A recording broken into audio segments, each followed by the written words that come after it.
quisiera señalar, ¿por qué pensar que entró en crisis la ley del padre? ¿Por qué más vale no decir, bueno, estamos descubriendo que nunca hubo ley del padre, por un lado? Sí. Por otro lado, ¿por qué no pensar que las sociedades más patriarcales son las que tienen peor calidad institucional? Honduras y Paraguay, en el caso de América Latina, porque justamente el chico sale de la casa esperando encontrar un padre que le diga cómo hay que hacer las cosas. Hoy el chico sabe que no hay un padre que diga cómo son las cosas, porque no lo tiene en su casa, no lo tiene en ningún lado. Con lo cual sabe que las instituciones las tenemos que dar entre nosotros. ¿Qué pasa si nosotros asumimos justamente que siempre va a haber conflicto, siempre va a haber violencia, y por lo tanto no vale la pena generar ningún conflicto más, ninguna violencia más, con tal de llegar a una sociedad sin conflicto y sin violencia? Creo que no hay nada peor que aquellos que creen que lo bueno es conseguible, porque entonces somos capaces de generar sacrificios para conseguir algo bueno. La fraternidad nos dice, no, mira, como las relaciones son horizontales, siempre va a haber problemas. Con lo cual, ¿para qué vamos a matar a alguien ahora? Igual vamos a seguir matándonos mañana. Entonces, en este sentido me parece, y hay algo de Girard que me parece interesante. Cuando era en algunas entrevistas, se lo leí, que dice, el tema es que la política lo que puede aportar es transformar la violencia mimética por un objeto en un objetivo, es decir, introducir la dimensión del futuro.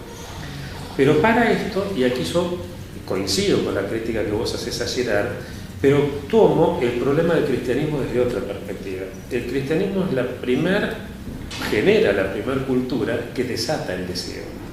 Todas las otras culturas, los griegos tenían la idea de hibris. Si algunos querían ser como los dioses, venía Némesis y te decía hasta acá llegaste. Las culturas de los primeros pobladores de nuestra América, todas aparece la idea de moderación. En el budismo al deseo lo tienen ahí, acá lo miro a Santiago, que es nuestro budista oficial. Tenemos todo esto. En cambio, con el cristianismo lo que aparece es tenés que desearlo todo, solo Dios basta. Ese tipo lo va a desear absolutamente todo. Cuando ese todo es un infinito trascendente, bueno, no pasa nada. Ahora, cuando ese todo deja de ser el infinito trascendente, entonces ahí sí lo que viene es que todo puede producirse, todo debe consumirse, hasta el punto de que nosotros también. A mí me gusta usar la palabra de holocausto, el capitalismo como holocáustico en el sentido etimológico de holocaustos, de todo quemado, no en el sentido de sacrificio a los dioses, sino el todo quemado. Porque entonces yo empiezo a consumirlo todo y cuando todo está consumido lo único que queda soy yo, es autofágico. Y en este sentido, el tipo que tiene muchos recursos, bueno, consumirá todo el universo antes de consumirse a él, con lo cual no se consume, pero el chico del aviso o la favela se consume directamente con el Paco a sí mismo, porque no tiene recursos. Pero en un caso y otro, se da la paradoja de que la liberación absoluta del deseo redunda en que no hay deseo, que solo hay goce, porque no hay futuro. ¿Se entiende la idea? Entonces me parece que la fraternidad lo que nos dice es, bueno, va a haber siempre violencia, va a haber siempre conflicto, no vale la pena entonces matar a nadie hoy para llegar a una sociedad sin conflicto porque no existe, démonos instituciones como para convivir con el otro, sabiendo que no podemos ser inmunes al otro, por lo contrario de la inmunitas, es la comunitas, no en un sentido comunitarista, sino en un sentido así, bueno, no hay ley del padre, por un lado, y no hay un útero materno que nos contenga a todos en armonía. Porque si nosotros creemos que hay un útero materno, todos nosotros somos bonitos, y si las cosas no andan bien, ahí sí aparece Girard, es el chivo expiatorio. Nosotros somos todos ciudadanos maravillosos que cumplimos con nuestros deberes, que pagamos las cosas no andan bien, porque estos políticos, hijos de puta, no, hijos de puta, de una mala madre. ¿Se entiende la idea? Son ellos los culpables, si no andaríamos perfectos. Pero, ¿qué pasa si decimos, no, mira, no hay madre? No hay una madre útero. Tenemos que establecer nosotros. ¿Sí? Tampoco hay reglas de juego dadas. Las tenemos que establecer permanentemente. Sí, yo ahí quisiera agregar dos cosas. El cristianismo no solo instala la idea de que puedo desearlo todo, sino que también instala la idea del vacío. El vacío no está presente en Grecia y en la religión pagana. Es imposible pensar el vacío, es imposible pensar la nada. La nada se piensa solo cuando se piensa el infinito. Y eso está habilitado por el cristianismo.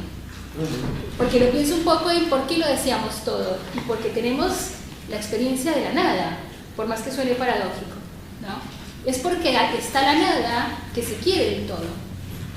Y esa es la sensación de abismamiento que nace justamente con el cristianismo y que va a tener justamente estas consecuencias cuando ya más adelante, más vistas por el psicoanálisis, en el sentido de que hay una falta permanente. Pero es porque está esa idea del abismamiento, de la nada, del vacío, que no estaba, digamos, ni en las sociedades arcaicas, ni, por ejemplo, en la religión pagana griega.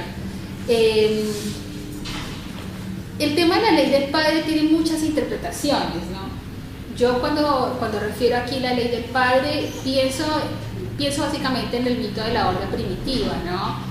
Frente a este gran déspota se produce el parricidio y se instala una nueva ley, que es la exogamia, y otra serie de limitaciones entre los hermanos y hermanas.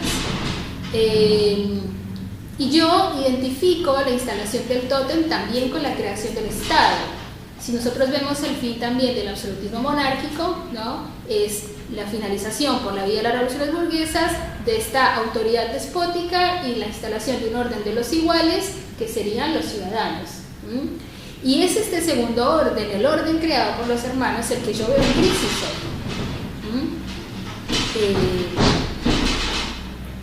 No sé cómo traducirlo, digamos, a una esfera microsociológica de los hogares monoparentales y estas cuestiones. Digamos que no, mi reflexión va, digamos, más a un nivel de las estructuras políticas, que, bueno, qué pasa con el chico que lo cuida la abuela. En todo caso, la ley del padre la puede instalar el abuelo o el tío o lo que sea, digamos, y claramente como yo, digamos, no ese es el lugar desde el cual me interesa poner en cuestión, sino de la crisis del contrato, en últimas, me interesa hablar. De la crisis del derecho y de la crisis de todo el sistema de instituciones que quisieron de algún modo garantizar la convivencia entre los hermanos, entre los iguales. Esa crisis de convivencia entre los iguales tiene que ver justamente con cuáles son los efectos de un proceso de indiferenciación tan ampliado como el que se produce en las sociedades de consumo. Y la indiferenciación no es únicamente la ausencia de jerarquías, que esa está muy bien, no tiene que ver exclusivamente con la horizontalidad, sino que el principal efecto de la indiferenciación es el no reconocimiento. Si yo soy indiferente al otro, el otro no es un sujeto para mí, luego lo mato. Esa es la principal. Creo que lo que no se ha logrado en la sociedad de los hermanos es justamente que logren reconocerse en la diferencia. Y creo yo que esa es la gran pregunta que habría que responder hoy. Por supuesto, uno puede muy rancerianamente decir esa pregunta nunca se resuelve porque eso es la política misma, siempre hay uno que queda afuera y la política es ese proceso constante de los que están afuera por ingresar, son esas luchas permanentes, no hay sutura. Y creo que por eso como que no me terminaba de satisfacer tampoco Girard, porque era salir del conflicto para ir a la imitación de Cristo, y ahí yo decía no. Por supuesto, yo no estoy acá, no me parece deseable la eliminación del conflicto, en absoluto. Es que el día que se elimine el conflicto desaparece la política. Tiene que ver con maneras, yo esta palabra la odio, pero tiene que ver con maneras de gestionar el conflicto que no redunden en la fabricación permanente de chivos expiatorios, que ya sabemos que son obsoletos, que ya sabemos que no funcionan y que sin embargo se producen industrialmente en estas sociedades. Y mi pregunta era hasta qué punto la fraternidad permite de algún modo o tiene potencia para pensar otra manera de hacer política que no sea la eliminación del otro. Porque esa manera de hacer política es la manera de Satán, es la manera del escándalo, es la manera de la eliminación del otro, de la producción absolutamente inútil de chivos expiatorios. A eso me refería, no sé si... ¿Por qué decís inútil? Porque ese chivo expiatorio no pacifica nada. Pero por ahí eso es lo que... O sea, por ahí es un supuesto, ¿no? Que alguien quisiera pacificar, y por ahí no es la idea, digamos, suponer que no funciona, se supone que hay un modelo que se quiere, que todos van hacia allí y falla.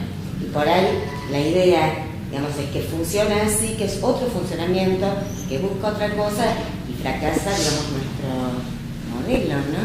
Digamos, yo pensaba lo mismo, algo parecido con, no sé si entendí bien, con lo culpable, ¿no? O sea, el chivo expiatorio deja de funcionar porque sabemos, digamos, porque aparece, digamos, a la luz que es todos inocente, creemos ¿no? que es culpable. Ahora, sí. eso, sin embargo, vos decís, bueno, pero eso hace que deje de ser ritualizado.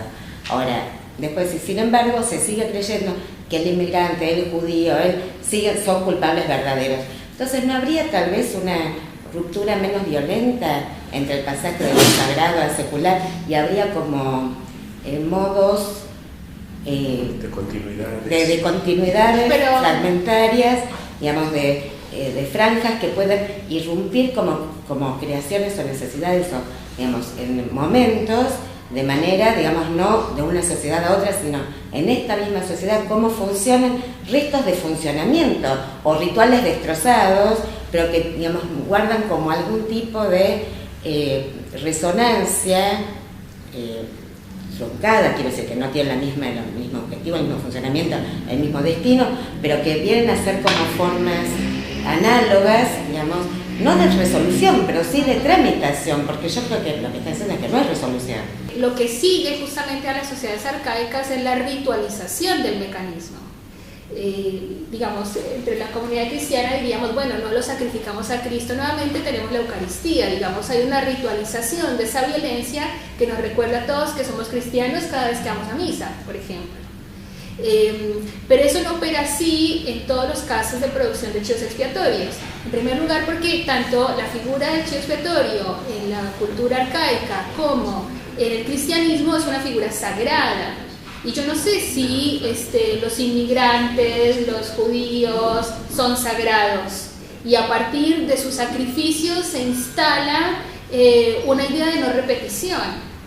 De manera que, bueno, pues digamos, visto en sus signos exteriores, el mecanismo continuaría, por supuesto, seguimos creando chivos expiatorios y todos seguimos creyendo que la eliminación de esos sujetos implicaría la resolución de los problemas, ¿verdad? Pero lo que vemos es que frente a esa eliminación sistemática lo que se produce es una transición de un sujeto o el carácter intercambiable de unos sujetos por otros y que la violencia finalmente no solo no termina, sino que se escala.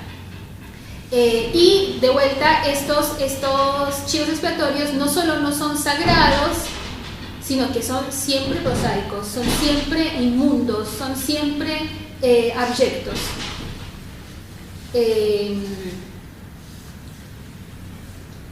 Pero no me acuerdo cuál era la pregunta. No, sí, que por ahí si claro, funciona así, el modelo es lo que falla y no la... Digamos, claro. no es que sería que este modelo de girar de un pasaje a otro, digamos, vale acotadamente, y si ahora hay, entonces, o no hay que llamar los chivos expiatorios, digamos, o hay que pensar que está funcionando no de la manera clásica, digamos, donde el chivo expiatorio pacifica, claro. No pacifica más, se convierte en algo más, digamos, donde yo creo que tiene que ver con una aceleración de los tiempos también, sí. Entonces, digamos, y que una resolución muy parcial, acotada, explosiva y que genera precisamente más rivalidad interna, digamos, en esta escalada, ¿no? O sea, pensar, no hacer que el modelo funcione, sino, digamos, ver cómo estalla y cómo por ahí hay elementos que funcionan de otra manera. Digamos, con la droga también había una cuestión ritual, ¿no? Que deja de estar el consumo de drogas al servicio de, digamos, transformaciones y rituales.